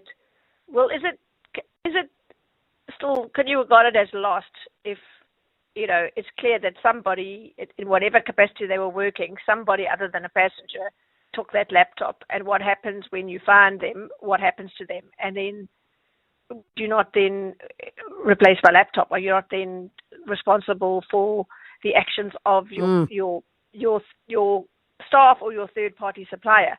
It's an interesting one because the Act says they are. So let's see where this goes. So just to add, sorry, Wendy, to what you're saying, you said it yourself, and they said the same thing to me. I said, what is the policy if somebody leaves something on a plane? The policy is the staff members need to take it to baggage services. So if that is your policy, the moment somebody picked it up from where it was left, and it was somebody that works for you and didn't take it there, that is theft. Because then it would have been in lost property. So, as you say, to be continued. Absolutely. We then had our colleague, Clement Manyatela, who didn't have an issue with an airline, but he did have an issue in that he got caught by a holiday rental scam in booking prime property for a beachfront holiday in Camps Bay with his family. You know how it goes. We work hard all year. We save. We want to treat ourselves and our family for the special getaway. And unfortunately, his money landed up instead of in the account of a bona fide accommodation provider, in the account of fraudsters. So he shared it with me a while ago, and he agreed to come and chat about it on air in a bid to to prevent other people from falling for the same thing. Are we going to start with Clement before we've got time? Yes, we definitely are. And thank you so much, Clement Manyatela, for chatting to us. And maybe for me to share with the listeners, Clement and I both happen to be broadcasting in Cape Town on the same day. So the following day when I flew in, we bumped into each other and Clement told me he's been scammed. And I said, let me see if Wendy can help. And Wendy was like, he's not getting his money back. But terrible. I think it's an important story. So Clement, brah, what happened? What's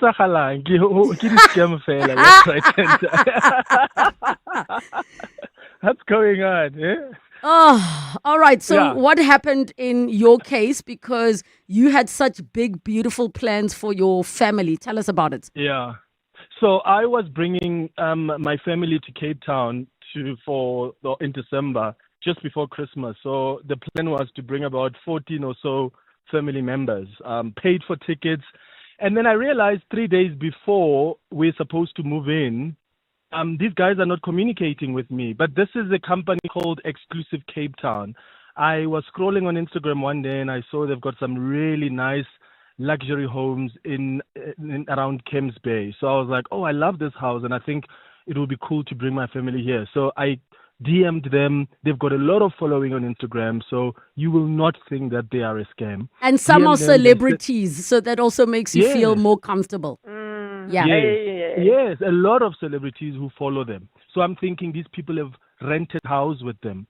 So they DM me, they send me an email, and it was very sort of professional. Like they'll send you an email that says, okay, we note your interest in this house.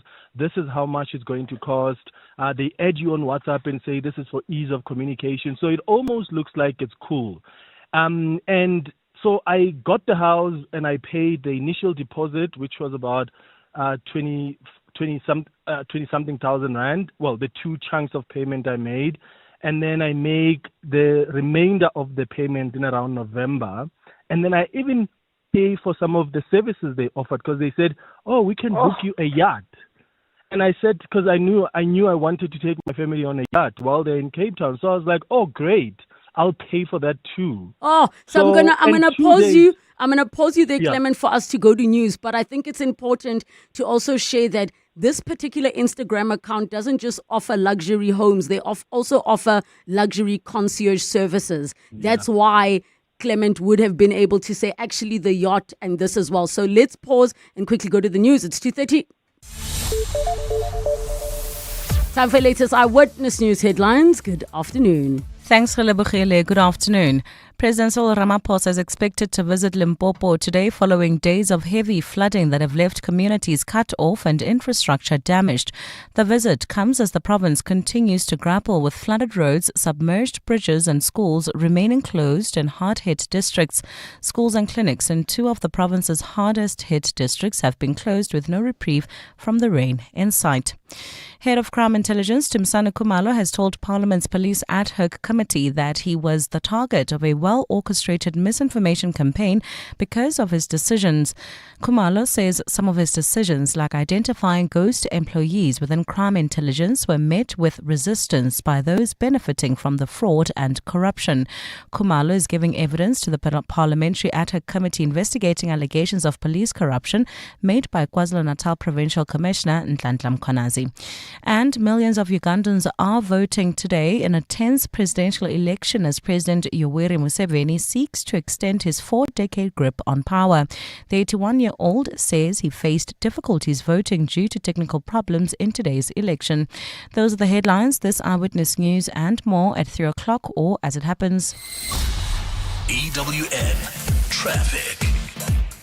Well, at this stage, are things looking pretty good in 702 land. No accidents or major delays have been reported on our highways. However, just look out for those faulty traffic lights. Still in Sandton at Grayston and the M1, there's also traffic lights out of order in Douglasdale at Leslie and Douglas Drive, as well as in Fourways at Witkoppen and Leslie. If you come across any other traffic issues, please WhatsApp us on 072 702 1702. There's more EWN on air, online, and on the EWN app. There's a new way to experience all your favorites. Pulse Africa, the 24/7 fast channel, now live on primemediaplus.com and the Prime Media Plus app, bringing you the best of Prime Media around the clock. Watch the biggest moments from 702. It's non-stop entertainment and authentic African storytelling, all from Africa's leading media network. Pulse Africa, only on the primemediaplus.com and Prime Media Plus app. To walk the talk is to turn words into meaningful actions. And it's what we at 702 are committed to doing every day. We are also committed to following the rules set out by the Broadcasting Complaints Commission's Code of Conduct, to give you balanced programming, fair comments, and accurate news. But if we stumble along the way and you feel we are not living up to the code, let us know on comment@702.co.za. And if after that you're still not happy, you can direct your complaint in writing to the Broadcasting Complaints Commission. Email bccsa@nabsa.co.za. For more, visit bccsa.co.za. Hollywood Bet invites you to take the lead. The sizzling summer competition is giving you a chance to bask in horse racing glory and blaze into red-hot rewards. Bet 50 Rand or more on horse racing online or at your nearest branch and you could win a share of 1 million Rand in prizes. Enjoy a star-studded lineup of equestrian events this summer and settle up for a season of success. Bet now.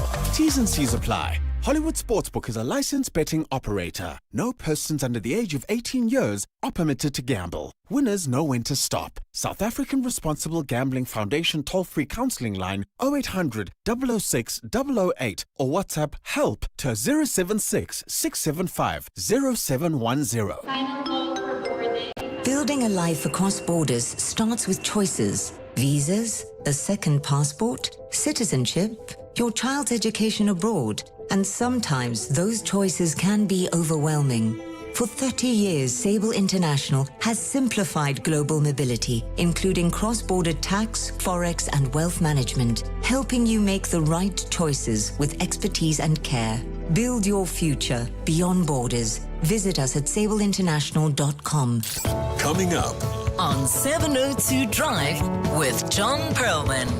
702 Drive is coming up from 3 to 6 p.m. with John Perlman. John, what's coming up on your show today? Very good afternoon to Relebogile. Good afternoon to all of the listeners. Deon George has former member of the cabinet. He was serving the environmental affairs portfolio, has resigned from the DA. We're going to look into that story, try and understand better what actually happened. We're going to look back on what we learned about the roads and the way South Africans drive and the road death toll. We'll talk to analyst Lee Randall about that. She's got some very interesting ideas and insights. That's coming up at about 4:20. Relebogile, a couple of days ago, a listener asked us, what happened to all the tax money that was created when we started having to pay for plastic bags? Yes. Pay for your chegas, even if you are in a Pick n Pay. Yeah. And that would have raised a huge amount of money. Yep. We know that the money was not dedicated to specific environmental projects. It went into the broad treasury pot. But has that served its purpose? It's a very, very interesting conversation. We'll talk about that at around 10 minutes to 4. Oren Singh is watching the ongoing bail application from the man who's accused of planning the murder of Warwick DJ Waras. And that's going to be an update from Oren Singh, who's watching that case very, very closely indeed. We'll have some more stuff besides. 702 Drive with John Perlman coming up from 3 to 6 p.m. 702. Nola knows. 23 minutes to 3 o'clock. We continue in our consumer rights feature with Wendy Nola on Nola Knows. And we picked up, as we're chatting around Clement Manyatela's Cape Town booking scam. He had already shared with us that he found a company on Instagram called Exclusive Cape Town, showing luxury vacations as he was trying to take his family on a pre-Christmas holiday. Very excited and had already paid a deposit of 20-something thousand rand, did another one and added some additional money for additional services. So Clement Manyatela, our colleague, continues to share his story. So Clement, you even took on additional services of a yacht trip what did the total tally up to that you had paid over? So, including that yard, the total goes up to about 68,000, 70,000 rand, because the yard they send me. In fact, I didn't ask for that service. As soon as they added me on WhatsApp, they started giving me all of these services that they offer. So they said, "Hey, are you planning on going on a yacht?" I said, "Yeah, but I was gonna book that in the next coming week." And they said, "Oh, we can offer that service too. We facilitate it." They sent me a link. I go ahead. I'm like, approve it. So here's where the problem becomes. About 5 days before I have to now go to Cape Town, before we have to move in, I send them a message on WhatsApp. "Hey guys, you haven't indicated to me where I'm going to get the key. What's going to happen? You've sent me the email confirming the reservation, everything else. What's happening?" They didn't respond on WhatsApp. And I went on email. They didn't respond on email. 2 days later, I realized that something is fishy. I go on Instagram, I DM them, and they respond on Instagram and they say, "Oh yeah, we actually see that you made your last payment in November." But they don't tell me where I'm getting the key. The next thing you know, they block you on Instagram, and that's it. They're gone. Money gone. And you paid to confirm via EFT. So it wasn't a link where you could put in your credit card details or anything like that. No, it wasn't. They used, in fact, a Standard Bank account, and you pay via EFT. You send them a proof of payment. They confirm it, and they've got a whole letterhead.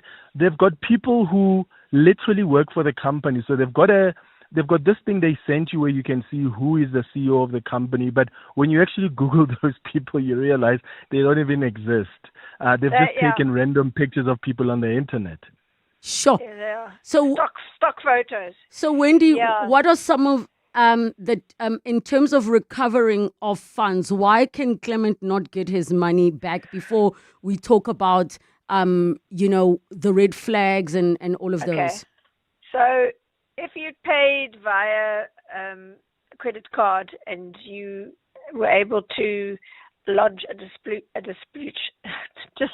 rather, it's called chargeback. It's a consumer protection that the credit card companies, Visa and MasterCard, offer via the issuing banks. That if you could prove you didn't get what you paid for and the funds are still available in the accounts that they went into, they can get them back for you. But in this case, that's why they don't do credit card payments. They make you do an EFT, so that can be a red flag, I would say, certainly. I have actually reported on this specific scam in News 24. It was about July last year. I didn't specifically mention it on this show, which I feel a bit bad about, although we do talk about holiday scams all the time. So what happens is I was alerted to this particular company because some of the genuine property owners got hold of me to say, we can't get Instagram to do anything about it. And Clement had the same experience that he says they don't care. And so we've got to get the word out. We've got to stop people. It breaks our hearts when people arrive at our properties and, in some cases other people are there. In other cases they're locked up. We don't have any actual legitimate bookings. And it is incredibly rife. So as Clement says, they steal the photographs off legitimate listings. Then they have this, I nearly used a bad word, they have this nonsense website to make it look legit. This, pictures of people. This is our CEO. This is our marketing person. This is our communications person, whatever. You do a reverse image search on those pictures and you see they're just stock pictures. Those pictures have cropped up in all sorts of other places, articles and things online. So that's the first thing to do is before you give your money to a company is just spend a few minutes doing those sort of legitimacy checks. The other thing is the prices are always too low. So that's where they get a lot of people wanting to book. I would have said that for that house that wasn't theirs to let out, they would have got many more bookings for that period than just Clement. So you can imagine how much money they're making. Can I ask a question, Wendy? So Clement at one point said he tried to find out from the bank, these people scammed me. Why can't the bank expose who they are if they have the details? What are the legalities that the bank can't do anything? Well, it has to come from the police because they can't just go and someone say so, right? Because that would be open to terrible abuse and contraventions of the POPI Act, Protection of Personal Information, especially when it comes to banking. So they've got their legislative and regulatory processes to adhere to. So it's not quite as simple as that, unfortunately. It needs to be a legal process that starts with the police. And so yeah, price is always, you need to look at what similar properties are being let at in peak times in the same area in order to assess whether that price is in the legitimate ballpark or not. If it's much cheaper, then you must go on full alert. And so this is one of the property owners who asked me to please, warn people about this. She said, the rates are about half those of the legitimate rates. The people who get caught, sorry, Clement, I want to just say it like it is. The people who get caught usually, says this woman, done absolutely no checks whatsoever. They respond to the ad, they make payment, and that's it. She says holiday accommodation scams have reached an insane level. I don't know how people pay 50,000, 60,000 rand without doing any research. So she says, I'm amazed when people pay for holiday accommodation immediately without asking me a single question about, anything around the property, around the, how do I get the key, etc. They just see the price, I want it, and pay. So this is her guide. She says, do a search for the name of the company and advertise phone numbers on Facebook. She says that will prompt the scam warnings because we're putting out warnings all the time. So go to Facebook. It might be something only your parents do, but go down to Facebook and just put the name and the advertised phone number, and you'll see if it's a scam. As she says, do a Google image search, which I've said already. If it's a Facebook advert, this is very good. Check when the profile was created and be suspicious of very recent ones. If the comments are disabled, that's a bad sign usually because people are going to be saying, avoid this, it's a scam. All legitimate accommodation hosts want reviews. So if those comments are disabled, you have to ask yourself why. Clement, do not be swayed by large numbers of followers. That doesn't mean those people have had any experience with the property. Can I ask, Clement, are you going to try and pursue a case, or are you going to sort of see it as the school fees of life? Look, one, that's a school fee, but it is the school fees of life. But I do want to warn people about that. And I'm definitely taking it up with the Standard Bank because I do think that whatever happens, they must investigate that account. And even if I don't get the money back, but some people, they must make sure that whoever is behind that account, at the very least, is at least held accountable and is stopped for now. But these people are much clever than that. They move on to the next thing. They'll have other accounts. But I'm going to try my best to at least pursue it with Standard Bank so the person behind the account can at least be held responsible. And thank you for sharing with us, Clement. And I know we are all vulnerable to, it was important, as I said to Wendy, that we bring you on air as well to show that everybody is vulnerable. We all think we won't get scammed, even if you have all the information. It is very easy to get caught out. So I'm sorry for the school fees of life, Ntate Manyathela. I've got one last question for Clement. Yes. I think listeners are probably thinking, well, what happened? Did they cancel the holiday? They've paid for all their airfares. Why don't you just say how it ended and how you just did what you had to do for the sake of your family holiday? So the funny thing, Wendy, is that my family doesn't even know. So if they're listening now, they're finding out for the first time. You didn't tell them. The reason for that is because I didn't want to ruin the experience. I mean, I had about 14 family members who are traveling from the Eastern Cape, who are traveling from the village in Mpumalanga, coming to Cape Town, most of them for the very first time. And it was important for me to give them that experience. So all I did was, as soon as I realized that this is a scam, I just thought, you know what, I'm going to try find another house and I'm going to give them the same experience, and I'll just work extra harder the next year to make sure that I patch up where I need to patch up. But I didn't want to do that. And I had booked flights for about 14 people, me and my brother. So that was a lot of money. So if you cancel that, you're losing on the other hand as well. So we had a wonderful holiday in Cape Town with my family, and it's been the best holiday we've ever had. So they didn't stop that. Happy Those I love your chairmen didn't attitude. stop that. Yes. I felt it was important for you to share that for our listeners because I just loved your attitude. Okay, I got caught. This is not the end. That's not going to define this holiday season. And I just love that ending. Well done, you. And I believe the universe is going to make that money come to you and more.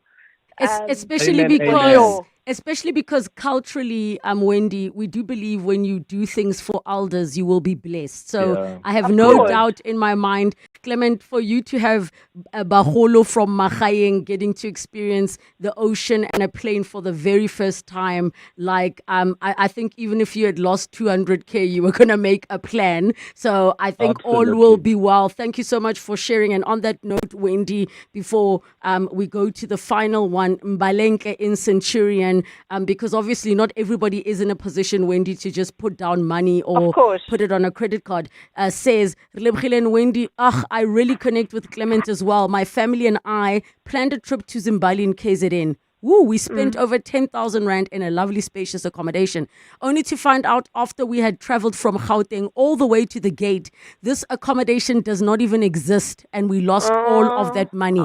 Vacation cancelled. I wouldn't even wish it on my worst enemy. So they just had to go back to Gauteng. Oh, my heart breaks. No. And that's so common, that experience. So we need to talk about this at least every few months, just to stop, even if we just prevent one person from having that experience. We need to talk about holiday scams over and over. Easter's coming up, and the same thing is going to happen. Definitely, it is going to happen as well. Shall we quickly touch on the other flight theft so that we can cover this flight theft thing and in one go? Okay, sure. So we'll just do it as quickly as possible. There was a TikTok video that you actually shared with me by Gilbert. Have we got a little bit of the clip to share with our listeners? From Dominic Zaka. We don't have the clip. Sorry, not Gilbert, Dominic. Dominic Zaka, yes. So quickly give us the high-level summary, yes. Okay, so basically he said he had a check-in bag and he had a bag in the checked-in luggage and it was removed. And he said that it was happy flight, and he said that he was told, well, sorry for you, you mustn't pack anything that's worth more than 1,000 Rand because, we're not responsible. And he's like, hi, I mean, sneakers or so what's just about, half your suitcase would be more than 1,000 Rand. You got to not pack. And that was his point. So I cover pilferage. That's the official term when stuff is taken. Your bags are opened somewhere along the line and stuff's taken out. Bear in mind the airlines don't do that themselves. It's all third-party baggage handling companies. So they are technically responsible because you give your money to them, but it's not actually the airline's own employees. They have to let stuff go out of their hands into the baggage handling area, which I've witnessed myself at ORT. So I know very much how that works. Anyway, so I asked him, was the pilferage rate worse than usual this year? And he said, no, it was not worse. We carried 1 million people, so the chances are that as an absolute number, there will be more people speaking to issues where they happen, but 0.005% of 1 million is way more than whatever. He says it's bottom line, it wasn't worse this festive season. He said we did have some issues in OR Tambo with belt and siltation breakdowns, fortunately not as bad as previous years. Remember that one year, it was like, I think it was 2 years ago. People had to leave without their luggage. It was a drama. There were a few flights where we had to courier bags to folks because their bags didn't get onto their flights, but that was all managed. If this was you're talking about Dominic, the video, I just shared the video with him. If it was an insurance claim, then the 1,000 Rand limit discussion is irrelevant. Our 1,000 Rand limit is an our T's and C's, and this is an agreed limitation of our default liability given the nature of third-party handling, what I was telling you. it's to draw a threshold for that no valuables in your bag thing, because without a number, that is, of course, subjective. That said, and here's the important part of it, Bachile and our listeners, and thank you to Dominic for this, we totally concede that 1,000 Rand is worthy of a review because inflation changes things, and that has been the limit for a while. So I'm going to report back when that changes. He says, but this has nothing to do with an insurance claim. Insurance terms are as per the policy wording, and that obviously depends on the policy you buy, which can be the one on our side, which is Chubb, or one of your choosing. And of course, a lot of credit cards have that built-in insurance. So he says the Chubb offering that we offer on our site is a maximum of 2,000 Rand per item with a total collective claim of 10,000 Rand and a 250 Rand excess payable. Of course, there are different products out there offering different things. So there you have it. They're two separate issues. I don't think that Dominic was talking about an insured case. He was just talking about if you don't have insurance. And so that 1,000 Rand limit, yes, I think definitely that needs to be reviewed. One last thing. The number one pilfered item, as I talk about regularly, is perfume, new or used. Do not put your big brand perfumes in your check-in luggage. Keep it with you. That limit of 100 milliliters covers most fragrances anyway, and it doesn't apply to local travel. It only applies to international. So keep your little expensive bottles of fragrance on your carry-on luggage, your handbag, your laptop, your bag, whatever it is, but don't check it in. My goodness. Thank you so much for that one, Wendy Nola. And so many messages from listeners that are saying, why can't Clement get an urgent court application blocking the 70K in the account? The money's gone, but long gone. But Clement has said that he will pursue something even if he doesn't get the money back. Another person says, hopefully if you can prove fraud, the bank should be able to reserve the money, but I don't think the bank is obliged in this case with it not being a credit card situation. And another person says, anyone scammed should definitely pursue legal avenues to recover the money. We can't stand back and allow brazen criminals to keep getting away with this evil thievery. Evil prevails when good men do nothing. This is from Michelle saying, I quote this a lot. Another person says, Relebogile, we're actually planning an overseas anniversary trip. Self-booking, now I'm scared with these scams. Don't be afraid. Do your due diligence. Check everything. Travel is stressful enough. And then I thought we could quickly take one of the listeners' cases here, Wendy. It says, I need help with my RCS credit card. I was retrenched October 2024. Their insurance took over my installments. However, the insurance didn't pay the whole balance. Currently, I'm still unemployed, but they want me to continue to pay. They said the insurance was only for a year and they reduced the installments drastically when the insurance was paying from 853 Rand to 364 Rand. Please help me. I'm not sure what this insurance is. Does that mean the insurance from the company she worked for? Yeah. No, I think she's talking about credit life insurance. So when you take out a credit facility, you can take that insurance. But I'm very interested in investigating this because you and I would think, well, that's going to cover, they're going to write off whatever balance there is if you die or get retrenched. And it looks like it didn't happen in this case. So I need to look at those small print terms and conditions. If our listener can please email me, I'll definitely take a look at that. Okay, please do make sure that you send them through. And we've got a voice note sharing some info with us. Hi, 702 and listeners. Just listening to to Clement's issue where he got scammed. My family has some holiday homes as well around the south coast in KZN. And we've been getting a lot of people showing up at the gates and the security company calling us and asking if we have reservations because there are people at the gate waiting to go in, only to find that it's another group of people that have been scammed. It's just happened maybe 5 times in the last year or so.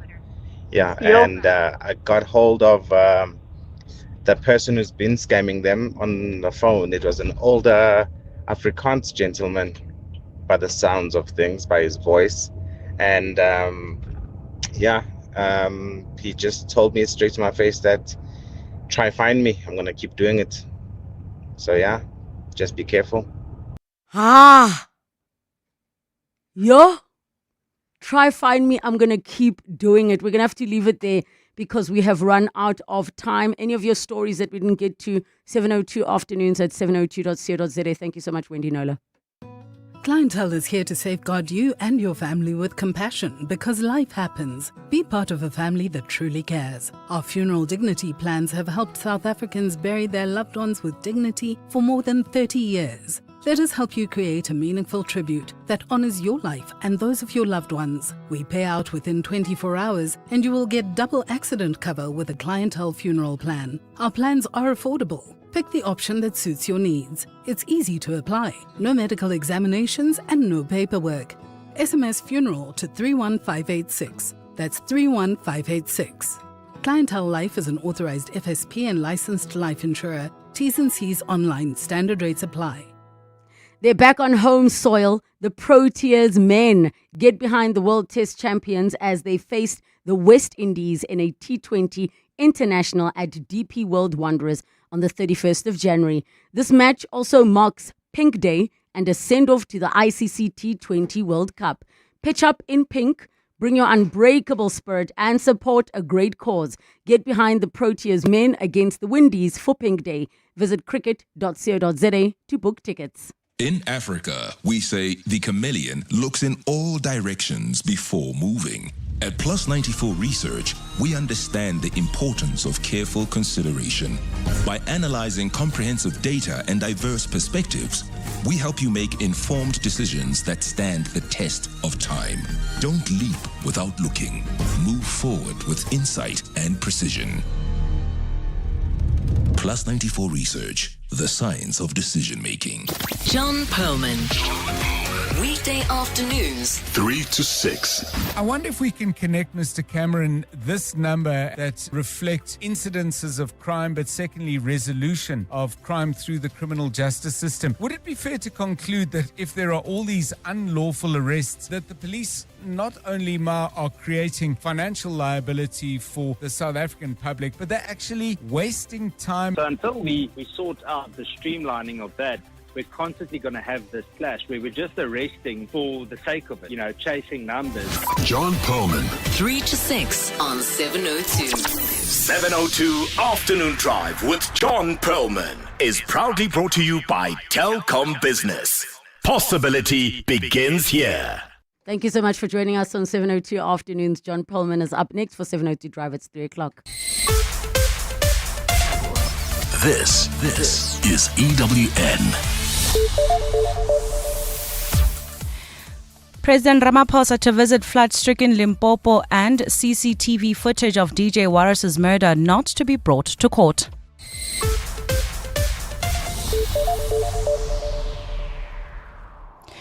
Good afternoon. Following days of heavy floods that have left communities cut off